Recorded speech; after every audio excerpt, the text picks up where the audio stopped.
തെരഞ്ഞെടുപ്പിലെ വൻ പരാജയത്തിന് പിന്നാലെ കേരള കോൺഗ്രസ് മാണി വിഭാഗത്തിൽ പൊട്ടിത്തെറി. പാർട്ടിയെ ഒറ്റിക്കൊടുത്തത് റോഷി അഗസ്റ്റിനാണെന്ന പരസ്യ വിമർശനവുമായി കേരള കോൺഗ്രസ് എം സംസ്ഥാന സമിതി അംഗം ജയകൃഷ്ണൻ പുതിയടത്ത് രംഗത്ത് വന്നു. പാർട്ടി ഗ്രൂപ്പുകൾക്കുള്ളിലും റോഷിക്കെതിരെ രൂക്ഷ വിമർശനമാണ് ജോസ് കെ മാണി അനുകൂലികൾ ഉയർത്തുന്നത്. അതേസമയം തെരഞ്ഞെടുപ്പിൽ മികച്ച വിജയം നേടിയ ജോസഫ് വിഭാഗം 2 മന്ത്രിസ്ഥാനം ആവശ്യപ്പെടും. ചരിത്രത്തിൽ ഒരിക്കലും ഉണ്ടാകാത്ത തിരിച്ചടിയാണ് തെരഞ്ഞെടുപ്പിൽ കേരള കോൺഗ്രസ് മാണി വിഭാഗത്തിന് നേരിടേണ്ടി വന്നത്. 2 മത്സരിച്ച 12 കൊഴിഞ്ഞു. ചെയർമാൻ ജോസ് കെ മാണി അടക്കമുള്ള നേതാക്കളുടെ തോൽവി വലിയ പ്രതിസന്ധിയിലാണ് പാർട്ടിയെ എത്തിച്ചിരിക്കുന്നത്.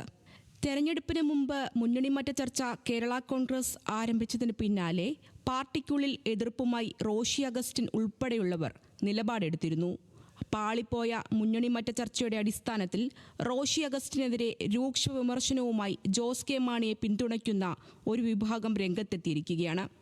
റോഷി പാർട്ടിയെ ഒറ്റിക്കൊടുത്തെന്നും മുന്നണി മാറ്റത്തിന് അവസരം ലഭിച്ചപ്പോൾ ഉപയോഗിച്ചില്ലെന്നും കേരള കോൺഗ്രസ് എം സംസ്ഥാന കമ്മിറ്റി അംഗം ജയകൃഷ്ണൻ പുതിയടത്ത് കുറ്റപ്പെടുത്തി. ഈ പാർട്ടിയുടെ പ്രതിനിധിയായി മന്ത്രിയായി 5 വർഷക്കാലം പ്രവർത്തിച്ച ശ്രീ റോഷി അഗസ്റ്റിൻ മാത്രമാണ്. അദ്ദേഹത്തിൻ്റെ ചില നിലപാടുകളാണ് ഈ പാർട്ടിയെ ഇത്രയും വലിയൊരു ഗതികേടിലേക്ക് കൊണ്ട് എത്തിച്ചതിന് എന്ന് പറയാതിരിക്കാൻ യാതൊരു നിവൃത്തിയുമില്ല.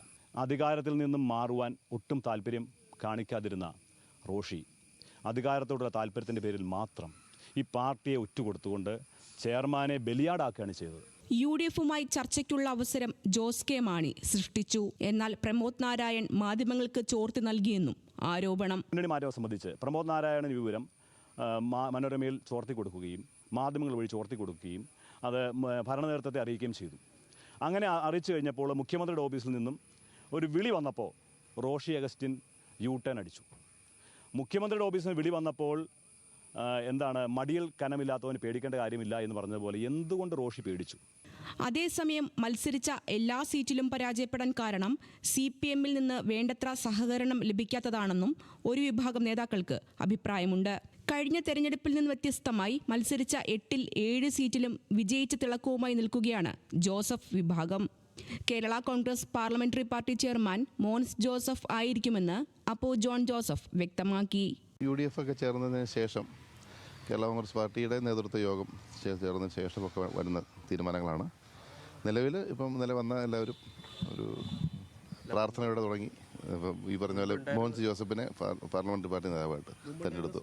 പാർട്ടിക്ക് അർഹമായ സ്ഥാനങ്ങൾ പാർട്ടി ആവശ്യപ്പെടുന്നതാണ്. അത് UDF-ലും പ്രത്യേകിച്ച് വേറെ രീതിയിലൊന്നും തീരുമാനങ്ങൾ വരാനുള്ള കാര്യമില്ല. തൊടുപുഴയിലെ PJ ജോസഫിന്റെ വസതിയിൽ ജോസഫ് വിഭാഗത്തിന്റെ 7 MLA-മാരും യോഗം ചേർന്നു. 2 മന്ത്രിസ്ഥാനം ആവശ്യപ്പെടാനാണ് നിലവിൽ തീരുമാനം. ന്യൂസ് മലയാളം, കോട്ടയം.